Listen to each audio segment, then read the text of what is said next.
What's up, Power Sports family, man? I have the one and only Trey McGowens in the house today, man. What's up, Trey? What's up, Coach? You good? Man, I can't call it Trey, man. Look, man, I know you busy. I mean, I know you took a flight out to you're in Nebraska right now, right? Yeah, I'm in Nebraska, Lincoln. What y'all got going on out there? It's football weekend. Lincoln, they big on football, so oh man, I keep messing up. Let me just disconnect my Bluetooth. My bad. You good? Here, just go ahead and start over. We're getting anyway. You good? You good? Go ahead. All right, We good. All right, cool. Yeah, I'm in Nebraska for the weekend. We came up. Me and my brother came up for the Michigan game. And then we came up here early just so we can get some work in. I got some shots up yesterday. Then this morning, we got court workout, lift, and then got another court workout after the lift. So I mean, everything good. Work don't stop. You know how it go. Don't stop, y'all. Hey, I'm doing this from the crib today. You know what I mean? Hey, sometimes you gotta do stuff on the fly. You know exactly. What I mean? Yeah. Mm-hmm. But man, we're gonna jump to it, man. Like, look, I've known Trey since Trey was a ninth grader. Trey from a ninth grader to going to Pitt, to Nebraska, now to being a pro athlete, man. Trey has always trusted the process. Never shy away from hard work. And I know that comes from a strong family background within your dad and your mom. Just the whole McGowens family. I mean, y'all know nothing but work, and just I would say it on national, man. Y'all family to me. I appreciate y'all always allowing me to be part of the process. I enjoy it. You know what I mean? I love it. When you in the facility, whether it's with me, with Coach Rudy, when Bryce come on, Raina, man, it's just like it ain't fake energy. You know what I mean? Like we have real conversations in there. You know what I mean? And that's what family do. You know what I mean? Mm-hmm. So I always say, man, I appreciate y'all 100% all the time. Let's get you, Trey. Hey, man, when did Trey McGowens start taking basketball serious? I feel like I took it serious from the point where I just quit playing football because it was my only focus.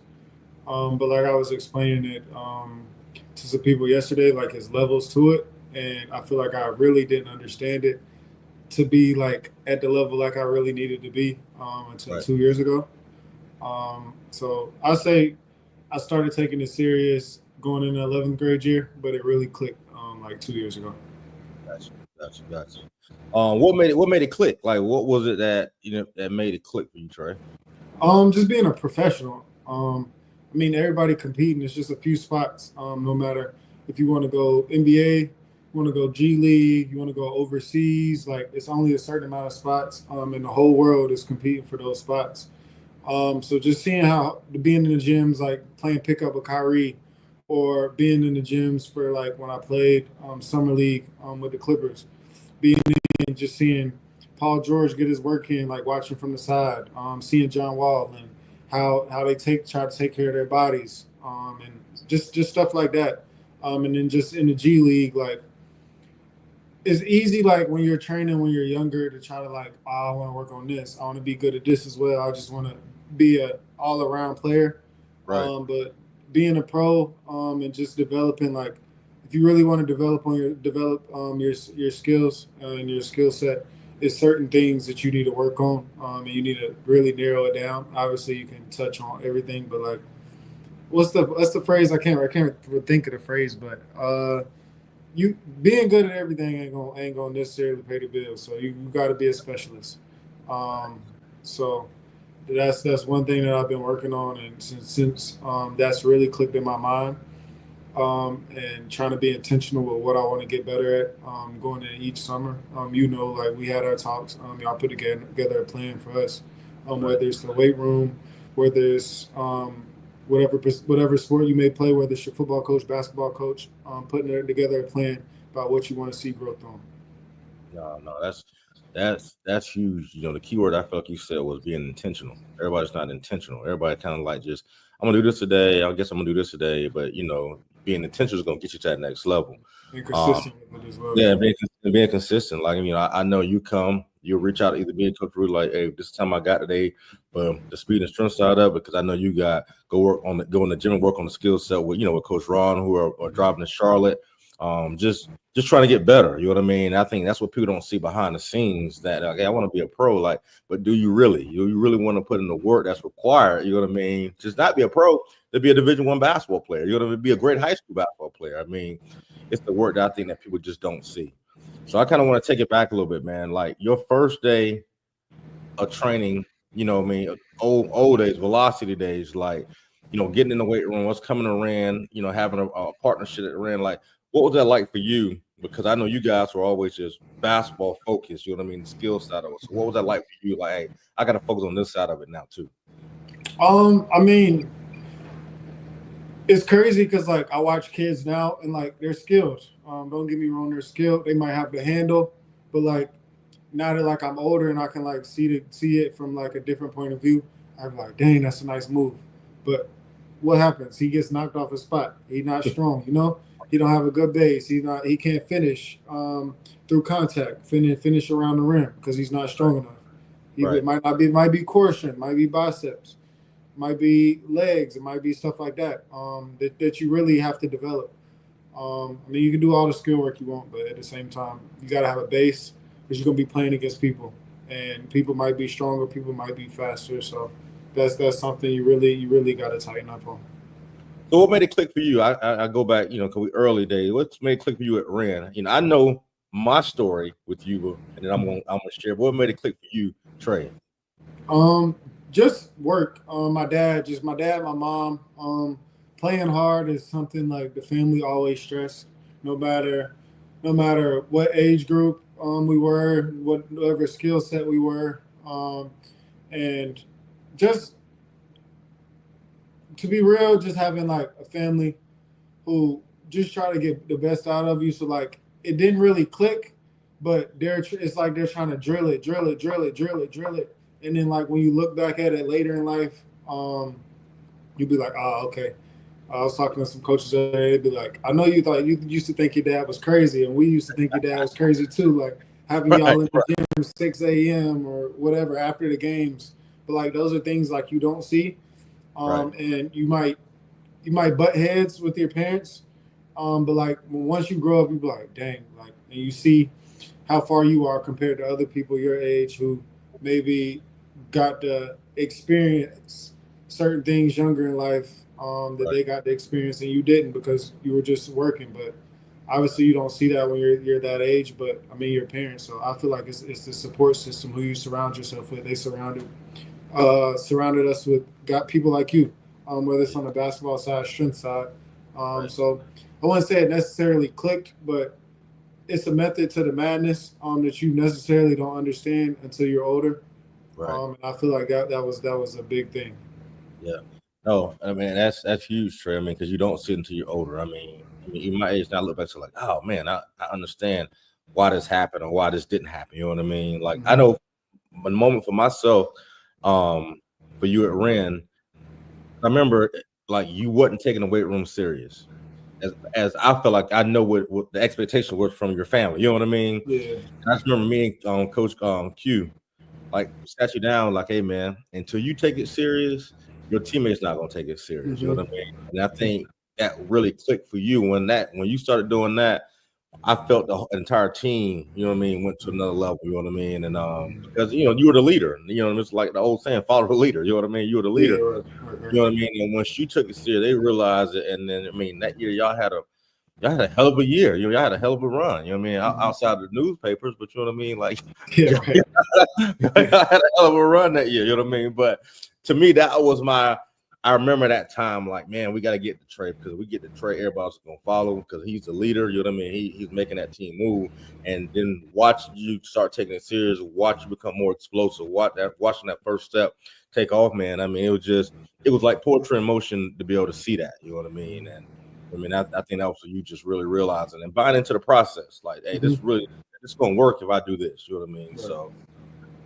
Let's take it now, man. Moving from transition from high school to playing D1 basketball. What's some of the lessons you learned at Pitt for you like the pace? You know what I mean, the pressure, preparation. Like, what's the thing that you learned at Pitt that helped with coming from high school to D1 basketball? Something I learned at Pitt. just go hard. That's something I learned at Pitt. Go hard and like just do your best at whatever you do. It was crazy because like coming in freshman year, you're like you feel like you're behind compared. I'm one of those guys where like, well, at the time when I was at Pittsburgh, I'm like, dang, I don't know if I'm practicing well. But like my coaches are thinking I'm practicing well, but like I'm one of those people who like overly hard on myself, overly tough on myself. Like, dang, I don't know if I'm gonna get on the floor. But one thing that stood out in practices, I led in skills, I led in deflections, and then I know you're familiar with the heart rate Yep. or those. Like I will always have the highest by like at least 50 to 100 every single practice. So Wow. that was something that like caused me to get on the floor early. Because Obviously, it was something that was measurable. I mean, it was data that what they would. Yeah, that makes sense. Yeah. So it wasn't necessarily obviously I was playing well in practice. But the thing that stood out to them was like, wow, he's going hard. He's competing each and every day. I was 160 pounds at Pittsburgh my freshman year. So like that was something like that stood out. Just going into upperclassmen, just competing. That was the biggest thing that I learned going into it. Whether I don't know, I had a broken nose. I had broke my nose in practice, one practice, and I'm still like trying to practice. They like, nah, he can't practice. Something ain't right. Like, Gotcha. but like, I don't know anything else besides go Right. hard and like just give it all. So, that's one thing that I would say, really stood out. Going into high school, going into college, if I could give something, to a young guy, because it's like you starting back at the bottom of the totem pole. Yeah. And like you got to work your way back up. Like you got to prove yourself all over again. Yep. And like high school, whatever the hype is, that doesn't mean anything. Like they looking at you like, oh, this little freshman, you fool, what a whoop de whoop. So like, you feel me? You got to attack them and like Right. go at them. And that was something that really stood out when I was at Pittsburgh and allowed me to get on the floor.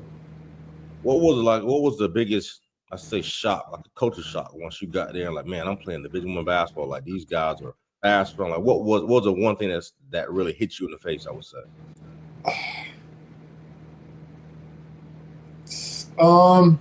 Just trying to like handle slumps. Just trying to experience slumps and trying to get out of it on your own. And another thing that I wish I would have understood was like its levels to hard work. I worked really hard. The hardest on my team, I would say. But like it's levels. Like the level I'm at like now and the level I understand to where like work and like what it takes is nowhere near like what I knew at Pittsburgh or I knew at Nebraska or I knew at high school or I knew even before that. Right. Because like I mean you got to want it for yourself. Yeah. And that was something like looking back, it was really tough. But I would say definitely slumps. Trying to figure out how to get out of slump. Oftentimes I would like I still struggle with it some now. Like basketball is like so much of my life. So like if I'm struggling with basketball, I feel like it makes me up as a person, and I really struggle with that. And like you really can't let that do it because like you have a bigger purpose outside of whatever it is you do. And that was something I really struggled with, and I wish I would have kind of understood what I understood now. Yeah. Because that's key. Because I tell anybody, sports are going to end at some point. Hmm. I mean, and we've had great conversation like what are you guys gonna do once that ball starts bouncing? You know what I mean? And I feel like y'all had the curve on that. You know what I mean? Like some conversations we've had. You know what I mean? Because it's gonna end. I mean, but it doesn't define who you are now. The sport doesn't define you. But I think Right. a lot of young kids think because of social media, all these other things, like I gotta be this person. I gotta be him. I gotta be. You know what I mean? And like Hmm. you gotta be you. You know what I Hmm. mean? Like, I think a lot of people miss that. So I'm glad that you hit on that. Let's talk about you transferring from Pitt to Nebraska. What was the reason? One of the main reason that you transferred from Pitt to go to Nebraska. I honestly wanted to play the point guard position. That was Okay. something I always played in high school, but I had to take the blame for that. Like coming in, like I played it in high school, but going to military school, I was honestly just so drained. The military school really drained me. And looking back, like I'm glad I did it. Honestly, I'm glad I went to military school, but at the moment I didn't understand whatever was happening. Right. So I wanted to move off the ball. So wouldn't have had the opportunity to do that in Pittsburgh because they already had a point guard. Gotcha. And then I transferred to Nebraska because I thought I was going to be able to play the lead guard. And then like similar situation happened. But I mean, it is what it is. Right. I mean, Nebraska's home, Nebraska's family. So like everything happens for a reason. I got to play with my brother, Right. and I got to really stay with them. Like, cause I mean, freshman year is really, really tough. You go through whatever you go through. You're learning. You're growing up. You go through slumps, whatever. And I didn't have anybody in my corner when I went through the slump. So it was just me by myself. And what I usually isolate, and that doesn't help anything. Because I mean, you just get more and more and more in your head. So, God blessed us in order to play with each other, and just knowing whatever I went through, I was so excited that Bryce got to come and play, and he played really, really well. And I could just keep him going, keep him up. He's really high spirited person anyway, so I didn't really have to do too much, but like just like stay confident, like whatever happened, like I didn't have one of those. I had like upperclassmen, so I mean I was a freshman, the second leading scorer of the team, so the first leading scorer on the team was another freshman, so that can be tough on freshmen. I had a few upperclassmen that really helped me. Don't get me wrong, but it was tough for me. So just being able to play with my brother and just help him through that was I don't know. I feel like everything happens for a reason. 100%, Trey, and I think it definitely worked out. I mean, I enjoyed watching y'all. It's pretty cool to hear you because I shared it with you. I shared this with Bryce. I mean, I know he's sitting right there. Like, I truly don't believe it'd be a Bryce McGowan without a Trey. I believe that. Yeah, I guess. I just feel like I mean it like this. I don't mean it like. No, I understand. I just feel like as a big brother, like your role, like is you want your younger siblings like to do better, right? You know? Yeah, you go through it for them. Right. Just like I don't know. My dad didn't tell me this, but like a father, and in this family, a father and siblings, and I mean our family is like different, but like a lot of times, like your father is the only person who wants wants you to be better than them. And our family is like totally different. Like everybody wants everybody to be better. And I feel like I mean we're a perfect example. Yeah. I feel like we just keep getting better. Because like every situation we go through, and we can help because we don't want our younger sibling or whatever our family to go through that. And I feel like and that's what I meant by that. You leading. You know what I mean. And you taking all the punches at first. You know what I mean. And like, hey, if you do this is gonna happen. You know what I mean. Like, and you're right. That's what. And again, I said that before. That's what leaders are. You've always been a leader. You know what I mean. When you're leading your siblings. You know what I mean, to success. You know what I mean. So. I mean, that's huge because a lot of people don't do that. You know what I mean? Definitely. And you're right. Your family definitely is different when it comes to that. You know what I mean? Y'all want to see everybody succeed. You know what I mean? And it starts from home, right? So, how do you feel like your game evolved at Nebraska? At Nebraska, my game evolved.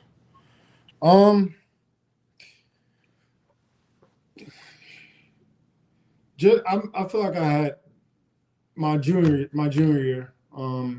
I had the ball in my hand a lot more, especially towards the end of the season. I kind of got to be more ball dominant and play the lead guard. So I got to kind of learn that. Senior year, I was looking to play it, but we had a point guard come in. So it was what it was. But I feel like what I learned at Nebraska was just how to be like selfless. I meant. And like whatever your role is, like just you gotta adapt. I feel like that was something like that happened that I learned that's my biggest takeaway from college. I never thought about it, but just the way I adapted through whatever happened, whatever situation it was, whatever whether it went my way, whether it didn't go my way, like you gotta find a way. And I mean especially if you want to be on the court, you gotta do whatever it is you need to do or the coaches need you to do. And then work on your stuff on the side, but do whatever they need you to do. Right. let's transition to the pro level. Like, how did you feel once you stepped into the scene of being a pro? Like, what did that feel? What was that feeling like? Feeling, it just felt like a lot. Felt like a lot. Honestly, I mean, I was blessed enough to get to do summer league my first 2 years professionally. Got to play G League as well. But probably the biggest thing was like, it's people that didn't make it to that who I used to look up to or like watch. Like it's so, like I said, it's so hard to make it pro, and it's people who you used to watch, you like competing with, like, and Right. you got to go at because like y'all competing for the same spot. But something that opened my eyes to pro is just like, just I don't know, it's just competition. Every like it's even slimmer Right. than college or anything else. So just how to compete and just try to look at end goal and where you want to see yourself. As a pro, you really get to really develop your game. So that's something that I loved about the pro personally. In college, like a lot of times they try to like fit you into whatever they want you to be or the Right. system that they want you to be, and they kind of like don't like or shame you whenever like you work on other stuff because they like, oh, you're not gonna do that, you're not like, Right. as a Right. pro, like you feel me, you develop your own, like whatever you see for yourself. Obviously, Right. like I said, like you do what you're good at, but like work on what you're not and work at what you want to develop to be good at. So yeah, that's what I would Gotcha. say. What's your daily habits like now? You know what I mean? Like they Mm-hmm. keep performing at a high level. Like, what's that daily routine like for you? I know we kind of hit on it early, but kind of Mm-hmm. really talk about what's your daily habits like. My daily habits, really just trying to fuel my body right. Honestly, I used to be really, really bad about fueling. Obviously, like I love candy. That's gonna be forever. Right. But as far as like fast food and stuff like that, don't eat a lot of that. I eat really healthy, whether it's like salads, rice bowls, like stuff like that. Like eat really good stuff like of substance and not no like Mickey D's, Burger King, all that like I used to. But you're really just working out, making sure I get my work every day. Because I mean, if you don't get your work, it's so many people working. Like I said, it's only a certain amount of spots. So really just trying to keep that in mind and just maximizing every day. That's all you can do. Whether you have a good day, bad day, you shoot it better this day than you did, or you shoot it worse this day than you did yesterday. Just daily habits and trying to like be the best version of yourself every day and maximize every opportunity. I feel like that's my habits, whether it's treatment, knowing when I need to take a few days off, or like a day or two, usually two be the max amount of days. But I mean, I like to get it in. Like if I miss 2 days, I gotta get some two days here Right. to make up for it. But I mean, just stay like working. And I mean, that's all you can do. That's all I do.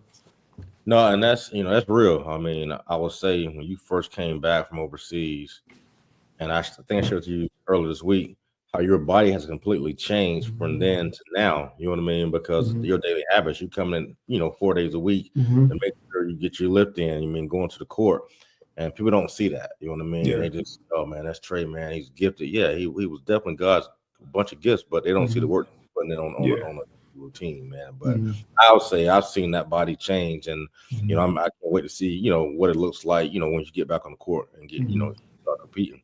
What goals are you chasing now as a pro? Like, what's one goal that you're really chasing right now? Um,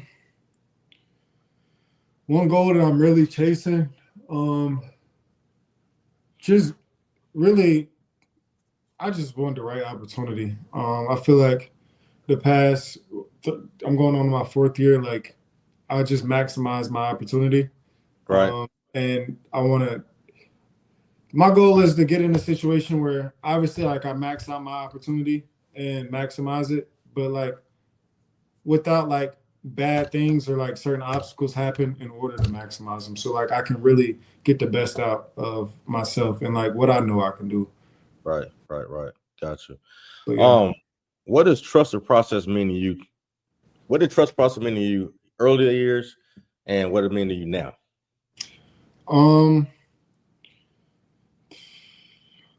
Because some people say when they were younger, man, trust the process. So I want to know what that mentality was when you were younger to saying it now. Honestly, when I was younger, like Bryce was one of those guys who were like one of those trust the process guys. Me, I was just so naive to everything, not really knowing. I was just having fun with everything. Gotcha. Never expected myself to be in the G League or have a summer league gig or like be overseas. College was probably the highest that I ever like had envisioned because I don't know. Growing up, like we don't have anybody in our area. Yeah, we don't have too many people in our area, honestly, to look up to when it comes to that. So obviously, like it was like, all right, you get a free education. So I never really, it was just having fun. Everything was like a blur. Right. But now trusting the process, like just having an end goal in mind. Right. Whether it was like last summer, after my first G League year, I believe, like it was a thing on my name where I wasn't a good 3-point shooter or whatever. I feel like I can shoot the ball pretty well, but obviously, like I have a ways to go. Don't get me wrong. So my trust the process moment, I was working with my skills coach Tevin Baskin when I was in the G League, and he really spent time to work on me and help me with stuff. So one thing he said, he was like, just focus on this one thing on your shot, and it really transformed my shot going into the next year. I was a 50-40, almost 90 guy. I shot 88% CBL as well as G League. So if you don't know, it's 50% from the field, 40% from three. Then one free throw off from 90, but I'm still upset about that. That's one of those things. Trust the process, and I'm just trying to stick with it. I didn't have the best year this year, but it's a part of it. But I mean, one thing I'm proud of, I finished the season like last 3 months averaging 20. So I'm really happy about where the season went. Right. So that's my trust the process moment. I'm honestly still trusting it. I figured it all out, but I'm working towards something, and I know what I'm working towards. So I feel like that's really the definition of trust the process. Yeah, cool. What's your message to the next generation? Um,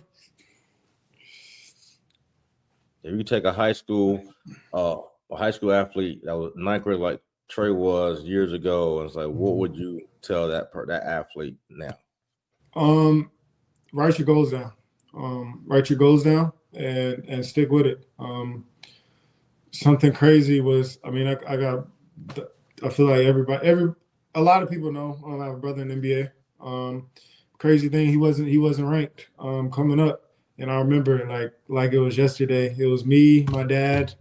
My mom was laying on the other side of the bed, but like we were looking at the rankings for their age group, and like he wasn't on there, and he said it like he meant it. He was like, "I'm be top 25," like when it's all said and done. Right. And he went to go do that. So I feel like if I'm talking to a 9th grader, like I'm gonna use him like as an example. Like if you have a goal, like yes, like you can say you got the goal, but like you really got to work towards it, and you really got to be obsessed with it. And I mean, I feel like it can't get no better than that.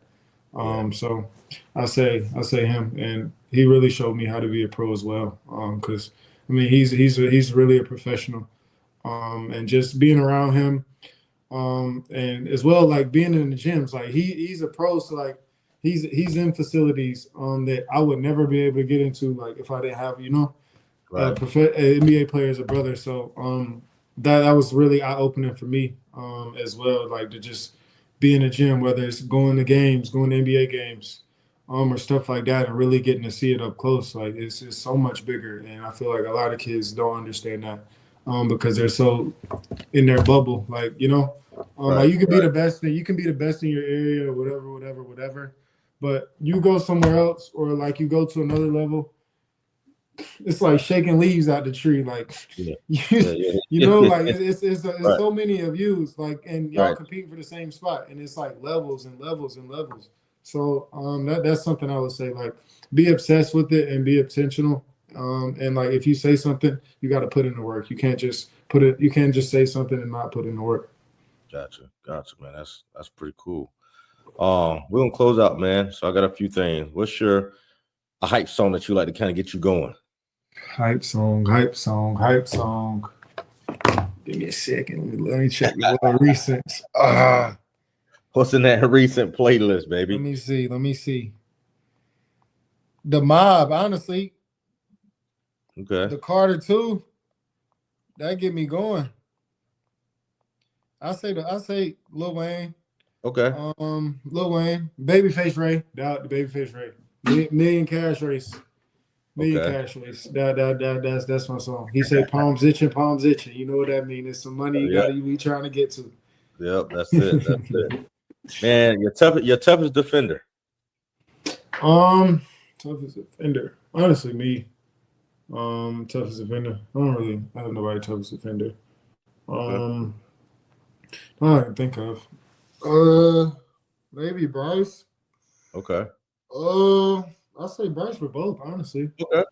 Bryce offense and defense. I played against Zion, so I'll say Zion in high school. Yeah. Zion was crazy. I played him in college too. So Zion was different. Gotcha. So I say probably Bryce is Z. Okay. One word to describe your game. Just one word. One word. Intense. Yeah. Intense. Yeah. Yeah. Well, intense, explosive. Yeah. Intense, explosive, stuff like that. For sure. Well, man, Trey, I ain't gonna hold you too much longer, man. I know y'all got stuff y'all trying to get to out there, man. But I appreciate you taking the time to jump on this.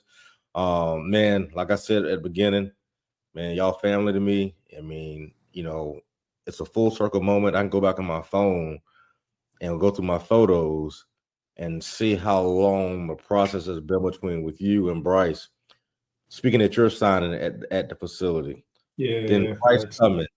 You know what I mean? And you know what I mean? And his signing, you know what I mean? It's just like we've been rocking a long time, you know what I mean? And you guys have always trusted the process. You never shied away from it. You know what I mean? Y'all always were respectful, communicate well, you know what I mean? And, always give me a heads up. If you're not going to be there, if you're coming, I'm 5 months behind. I mean, that just goes a long way. And I know that comes from, how you guys were raised. Man, I love to be part. I appreciate being a part of the process, a small part, man. But, keep doing what you're doing. Keep grinding. You know what I mean? I know you can get back. We're going to get right back to it. You know what I mean? Bryce said, tell him I said what's up. Yeah, man, I appreciate you. Anything you got to say to the audience before we check out? I mean, Mike, a lot of times, like, you don't see the people behind the scenes. And Mike is one of those people who really took care of us and really helped us and poured into us. So, I mean, a lot of times it's people behind the scenes, and a lot of times you just see the accomplishments of people, and you don't see that. But just be a good person. If I'm talking to a kid, just be a good person, do things the right way, and I mean, it'll take you really, really far. Bryce, man, I appreciate you, man. Trey, I appreciate you, man. And we'll see when you get back. I'll be back. Depending on the time, I'll be back Tuesday because I land Monday morning. But I got you. Well, man, y'all enjoy the game. Y'all enjoy the game, man. And man, I appreciate you. No, for sure. Have me back. All right. Yep, for sure. All right.